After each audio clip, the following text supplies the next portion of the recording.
बच्चों, पिछले वीडियो में हमने चांद से थोड़ी सी गप्पें, इसका पार्ट 1 पढ़ा था। पार्ट 1 में हमने कविता का सारांश और उसके शब्दार्थ को जाना था। इसी कविता के पार्ट 2 में हम आएंगे। पार्ट 2 में हम इसके प्रश्न उत्तर को करेंगे। प्रश्न उत्तर के लिए आइए हम इसके अभ्यास प्रश्न में चलें। इसका अभ्यास प्रश्न पाठ्य पुस्तक को खोलिए और उसमें देखिए कविता से जो अभ्यास प्रश्न जो दिया हुआ है उसका कविता से दिया हुआ है। तो देखिए, आप पहने हुए हैं कुल आकाश के माध्यम से लड़की क्या कहना चाहती है कि पहला, चांद तारों से जड़ी हुई चादर ओढ़कर बैठा है, चांद की पोशाक चारों दिशाओं में फैली हुई है, तुम इसमें से किसे सही मानते हो? तो बच्चों, सही यही है कि चांद की पोशाक जो है वो चारों दिशाओं में फैली हुई है, क्योंकि यहाँ कविता में आसमान को चांद का पोशाक कहा गया है। तो पूरा आकाश जो है हमारा चारों दिशाओं में फैला हुआ है, इसलिए इसका सही ऑप्शन जो है, सही उत्तर होगा कि चांद की पोशाक चारों दिशाओं में फैली हुई है। कवि ने चांद से गप्पे किस दिन लगाई होगी? इस कविता में आई बातों की मदद से अनुमान लगा बताओ और इसका कारण भी बताओ। तो कवि ने पूर्णिमा और अमावस्या के दिन चांद से गप्पी लड़ाई होगी, जिस दिन चांद बिल्कुल छोटा होते होते गायब हो जाता है या फिर बड़ा होते होते बिल्कुल गोल हो जाता है। किस दिन चांद गोल होता है? पूर्णिमा के दिन। पूर्णिमा के दिन चांद का आकार जो है वो पूरी तरह से गोल हो जाता है और अमावस्या के दिन चांद की आकृति बिल्कुल दिखाई नहीं देती, पूरा आसमान अंधेरा में छाया रहता है। तो देखिए, दिन और कारण। पूर्णिमा के दिन कैसे आपको पता चलता है कि कवि ने पूर्णिमा के दिन गप्पे लगाई होगी? तो उस दिन चांद पूरा का पूरा गोल दिखता है। अष्टमी से पूर्णिमा के बीच तो चांद का आकार धीरे धीरे बढ़ता है और अष्टमी से पूर्णिमा के दिन जाके बढ़ते चांद पूर्णिमा के दिन जाके अपने पूर्ण रूप में अर्थात पूरी तरह से गोल हो जाता है। प्रथम से अष्टमी के बीच तो प्रथम से अष्टमी के दिन यानी अमावस्या के दूसरे दिन से लेके अष्टमी के दिन तक चांद धीरे धीरे बड़ी आकृति में बढ़ता है। तो चांद अष्टमी तक धीरे धीरे बड़ी आकृति में बढ़ता है, अपने बढ़ती हुई आकृति में, और अष्टमी से लेकर पूर्णिमा तक के बीच का वह अवसर होता है जब धीरे धीरे चांद बढ़ते पूर्णिमा के दिन अपना संपूर्ण रूप धारण करता है, अर्थात पूरी तरह से गोल हो जाता है।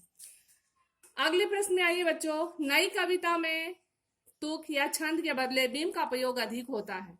बिंब वह तस्वीर होता है जो कविता को पढ़ते समय हमारे मन में उभरती है। बिंब यानी जो मन में हमारा भाव जो उत्पन्न होता है। किसी कविता को जब पढ़ते हैं तो उसका कविता का साक्ष्य यानी वो दृश्य लगता है जैसे हमारे सामने उभरा हुआ, हमारा मन उस चीज को सोचने लगता है। कई बार कुछ ऐसी कवि शब्दों की ध्वनि की मदद से ऐसी तस्वीर बनाते हैं और कुछ कवि अक्षरों या शब्दों के इस तरह छापने पर बल देते हैं कि उनसे कई चित्र हमारे मन में बने। जैसे बिल्कुल को देखिए, अलग अलग ब में हर से बी, ल, क में छोटी ऊ की मात्रा और ल।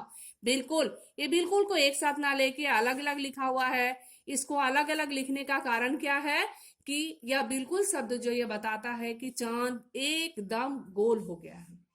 इसी तरह से अलग अलग करके लिखा हुआ है। तुम भी इस कविता में और क्या कौन से ऐसे शब्द आते हैं जिनको चित्र की आकृति देना चाहोगे या इनको अलग अलग लिखना चाहोगे?